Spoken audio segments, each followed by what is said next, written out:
Hola, ¿qué tal? Vamos a continuar con nuestra lectura de la obra de Sigmund Freud. Recordemos, estamos en el proyecto de Psicología para Neurólogos.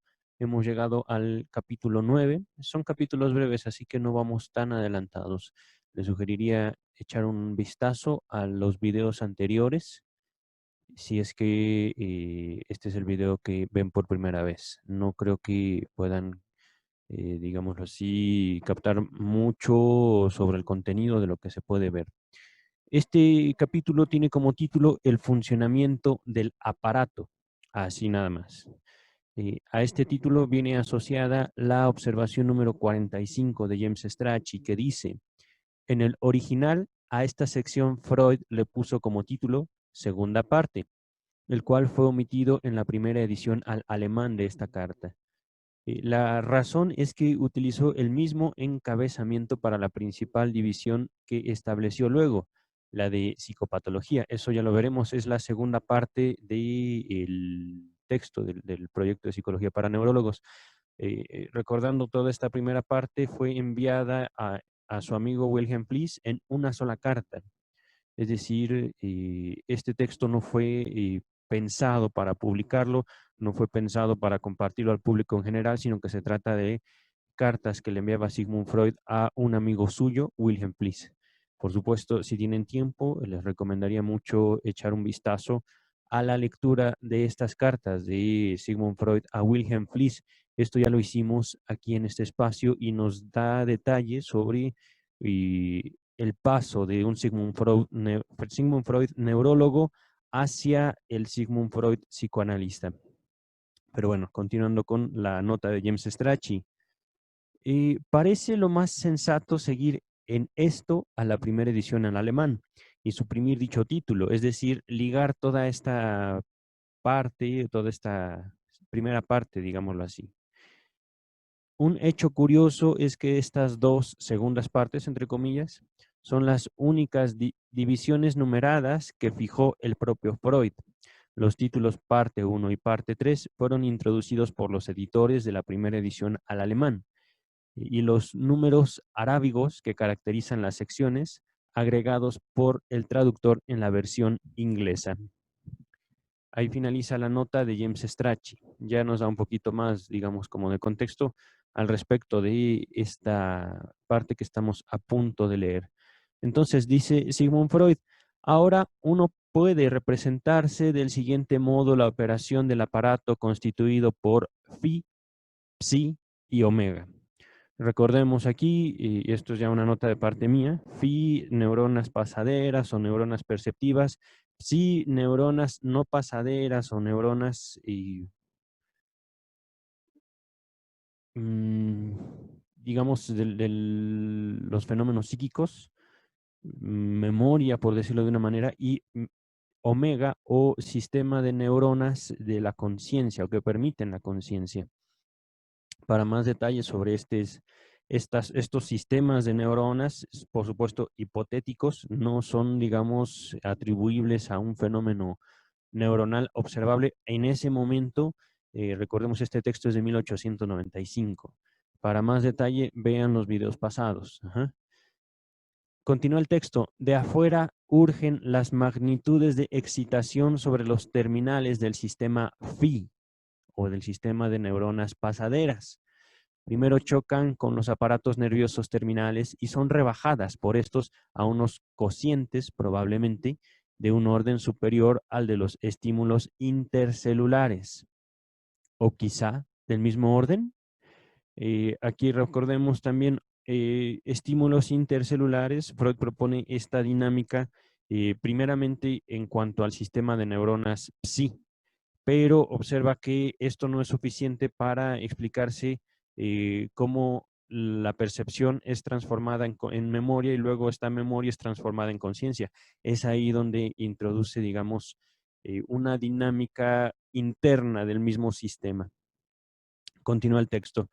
Hay aquí un primer umbral. Por debajo de cierta cantidad no se produce ningún cociente eficaz, de suerte que la capacidad eficiente de los estímulos está en cierta medida limitada a las cantidades medias. Aquí yo quisiera pedirles que hagan una investigación por su propia cuenta de la palabra cociente. Esto, por supuesto, a mí me evoca las matemáticas. Eh, este texto parece, digamos, algo críptico y hasta cierto punto lo es. Recordemos, es la comunicación íntima entre dos amigos, una propuesta que un investigador le envía al otro para su revisión personal y que no tenía como objetivo compartirlo con nadie más. Aún así, esto de cociente a mí me suena que puede haber, digamos, mayor contenido o mayor riqueza de la que podríamos percibir en un primer momento. Continuaré con la lectura, no pienso interrumpir más, por lo menos en ese sentido, hasta aquí.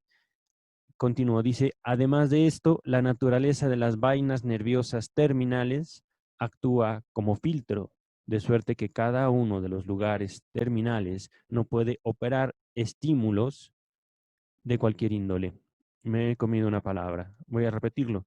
Además de esto, la naturaleza de las vainas nerviosas terminales actúa como filtro, de suerte que en cada uno de los lugares terminales no pueden operar estímulos de cualquier índole. Aquí, en cuanto a vainas nerviosas terminales, James Strachey nos hace una observación, seguramente sí. Dice, en el original se lee Nervendecken. Ahorita estoy latinizándolo, les recuerdo, no sé pronunciar en el alemán. Ah, ok. Y que continúa James Strachey, que es presumiblemente una abreviatura de Verbenendecken. En la primera edición en alemán se puso Nervendecken, como vainas nerviosas, así se tradujo.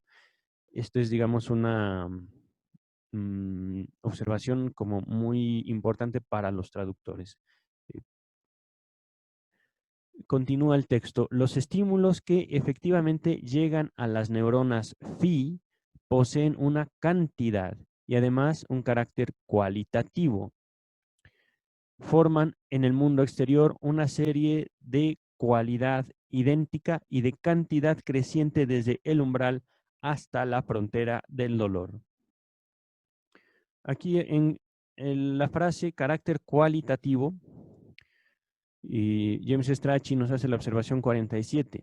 En beneficio de la claridad, debe señalarse que, en términos estrictos y pese a la aparente contradicción en la segunda parte de esta oración, ni los, entre comillas, procesos, cierra comillas, del mundo exterior, ni los estímulos del mundo, también entre comillas, estímulos, que recorren los, entre comillas, aparatos nerviosos terminales hasta phi, ni las investiduras en phi o en psi poseen, entre comillas, cualidad, sino solamente un carácter cualitativo.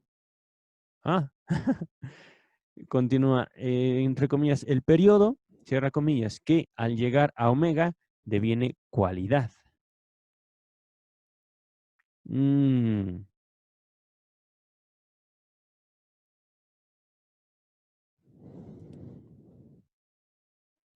mira, es que uh, nuevamente siento que Sigmund Freud me atropella con su genialidad, por decirlo de manera, hasta cierto punto siento que este texto es muy críptico, siento que este texto, digo, me resulta difícil de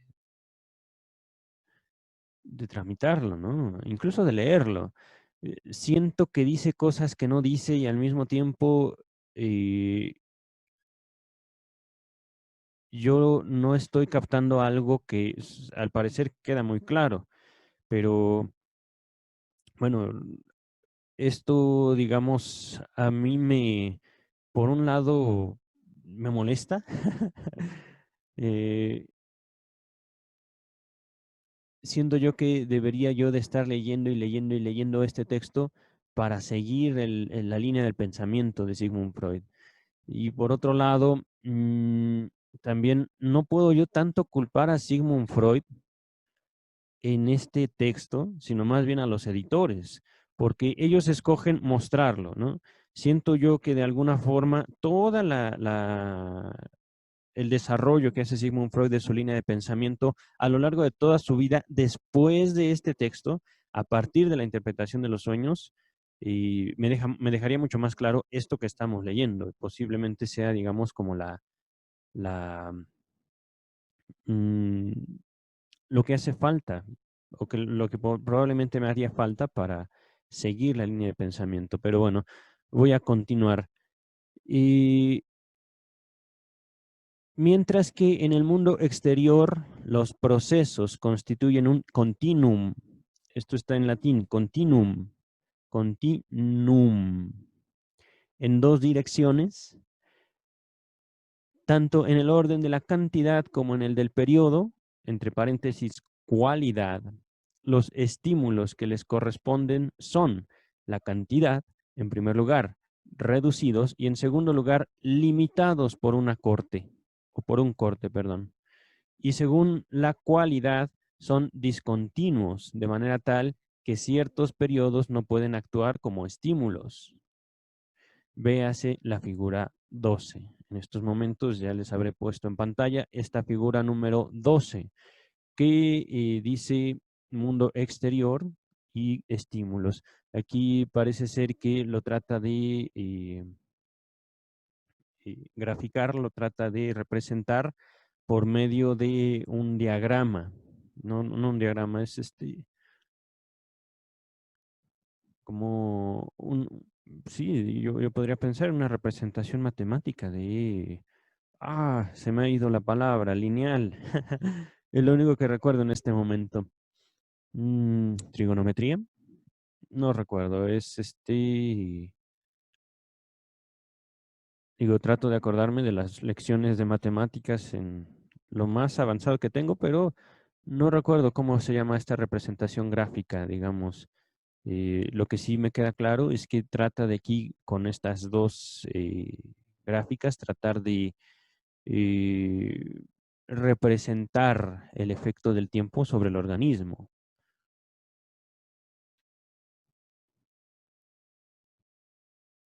Estos periodos de que nos había hablado, me parece que desde hace dos capítulos anteriores. Continuaré entonces mientras voy a dejar esta figura número 2 en la pantalla. Continúa el texto. Ahora bien, el carácter de cualidad de los estímulos se continúa desinhibido por phi y a través de psi y hasta omega, donde produce sensación. Está constituido por un periodo particular del movimiento neuronal, periodo que sin duda no es el mismo que el del estímulo, pero mantiene con este cierta relación con arreglo a una fórmula reductora que ignoramos. Este periodo no se conserva mucho tiempo y desaparece hacia el lado motor, puesto que se lo deja pasar, no tiene como secuela memoria alguna. Wow. Bueno, no, aquí sí, no voy a hacer una observación, pero esto me parece como muy importante, como la acción, digamos, tiene un efecto sobre la memoria. Voy simplemente a avanzar con el texto para no dejarme llevar mucho por mi propio asombro. La cantidad del estímulo phi excita la tendencia de descarga del sistema nervioso, transponiéndose en una excitación motriz proporcional. Aquí James Strachey nos introduce la observación 48 en relación a la palabra sistema nervioso. Aquí en el original dice la palabra completa Nervensystem. Estoy latinizando el alemán. Continúo. El aparato de la motilidad está adosado directamente a phi. Las cantidades, así traducidas, crean un efecto muy superior a ellas en cuanto a lo cuantitativo, cuando entran en los músculos, glándulas, etc. Vale decir, ejercen ahí su acción eficiente mediante desprendimiento. Aquí viene la palabra en alemán Entbindung, Entbindung o desligazón, mientras que entre las neuronas solo se produce una transferencia. Mm, Aquí quisiera hacer una pequeña pausa para comentarles sobre esta palabra endosado. No suelo usarla yo mucho. Seguramente aquí está. Endoso es una declaración pura y simple, puesta en el título valor por la cual su tenedor legitima a otra persona en el ejercicio de los derechos incorporados al título. Y ahorita estoy leyendo la traducción que me brindó Google. Ah, no, no es endosado, es adosado. Adosado, mira. Que tiene alguna de las paredes colindante con otra vivencia de las mismas o similares características. Es decir, mm, el aparato de la motilidad está adosado, es decir, está adosado directamente a FI. Wow. El aparato de la motilidad está adosado directamente a FI. Está junto a FI. En las neuronas Phi, voy a continuar con la lectura, terminan además las neuronas Psi, a las que es transferida una parte de la cantidad intercelular, pero solo una parte, tal vez un cociente que corresponde a una magnitud intercelular de estímulo. Cabe preguntar en este punto si la cantidad intercelular transferida a Psi no crece de manera proporcional a la cantidad que afluye a Phi. De suerte que un estímulo más grande ejercería un efecto psíquico más intenso. Aquí parece estar presente un dispositivo particular que, otra vez aparta, cantidad de psi. En efecto, la conducción sensible phi está construida de una manera particular, se ramifica de continuo y muestra vías más gruesas y más delgadas que desembocan en numerosos lugares terminales, probablemente con el siguiente significado. Un estímulo más intenso sigue otros caminos que uno más débil. Aquí la observación 49 de James Strachey al respecto de la palabra intenso. Viene del alemán starkerer. Estoy, por supuesto, latinizando el alemán. Lo podrían escribir así como se escucha, starkerer, poniendo dos puntitos arriba de la A y con K, no con Q, con K, starkerer. Esto aparece en el original. Se lee en el manuscrito original como, no, se lee Starker, nos dice, y es traducido como intenso justamente. Continuaré entonces. Aquí nos dice, véase la figura 13, ya la tendrán entonces en pantalla. Aquí la tengo yo frente a mí, y yo no podría, digamos, aportar mucho más que simplemente mostrar la figura. Mm, Continúa el texto. Voy a dejar hasta ahora entonces la figura 13 en pantalla. Ya no tenemos mucho texto adelante. Me parece que es solo una página a partir de aquí. Continúa el texto. Dice, por ejemplo, cantidad intercelular seguiría solo el camino 1 y junto al lugar terminal alfa transferiría un cociente a psi. Número 2. Cantidad intercelular no transferirá en alfa el cociente doble, sino que podrá seguir el camino 2, que es más estrecho, y abrir un segundo lugar terminal en beta, hacia psi. Aquí, antes de seguir al número 3, James Strachey nos hace la observación número 50 al respecto de la cantidad intercelular que va inmediatamente después del número 2. Dice, en el original,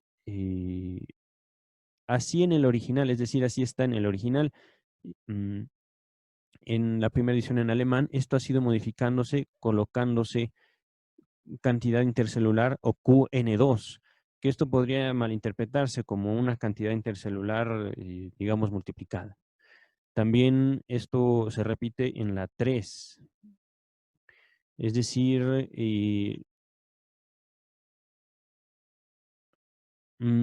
para evitar, digamos, una malinterpretación de las cantidades multiplicadas que aparecen supuestamente en el... mm, pero podría entenderse que sí. Eh, Aquí, por supuesto, podrá notar mi dificultad en la lectura. Yo he leído como número 2 o número 3. Yo pensé que estaban hablando, digamos, de los caminos, pero posiblemente sí se refiera a las multiplicidades, a un estímulo más intenso, digámoslo así. En cuanto a, por ejemplo, la primera cantidad intercelular se duplicaría o se triplicaría. Ajá, y esto lo ejemplifica o lo ilustra en el diagrama, en la figura 13, con diferentes caminos a la estimulación, ¿no? Dejémoslo abierto, ¿sí? Vamos a continuar con la lectura. Voy a leerlo así como está. Tres cantidades intercelulares o tres, entre paréntesis, QN, abriría la vía, abrirá la vía más estrecha, la número 3 que se ve en el diagrama, y transferirá también por Y, voy a leerlo así. No es Y, eso está en griego. Eh, Así es aligerada cada vía phi. La cantidad más grande en phi se expresa en que ella inviste en psi a varias neuronas en vez de a una sola. A todo esto, las investiduras singulares de las neuronas psi pueden ser aproximadamente iguales. Si la cantidad intercelular en phi da por resultado una investidura en psi, 3QN o tres veces la cantidad intercelular se expresa por una investidura en psi1 más psi2 más psi3. Cantidad en phi se expresa entonces por complicación en psi. A través de esto es apartada la Q o la cantidad de psi, al menos hasta ciertos límites. Esto recuerda mucho a las constelaciones de la ley de Fechner, que de tal suerte quedaría localizada. Aquí James Strachey nos hace la observación número 51 al respecto de la ley de Fechner. Dice, la ley de Fechner establece la relación entre las variaciones en la intensidad de un estímulo y las variaciones en la sensación resultante. En términos matemáticos, enuncia que la sensación varía según el logaritmo de la fuerza del estímulo. Freud parece querer significar que la ley entra en funcionamiento en este punto particular del sistema nervioso. Continúo con el texto y estamos por finalizar. Dice, de esta manera, psi es investido desde phi en unas cantidades que normalmente son pequeñas.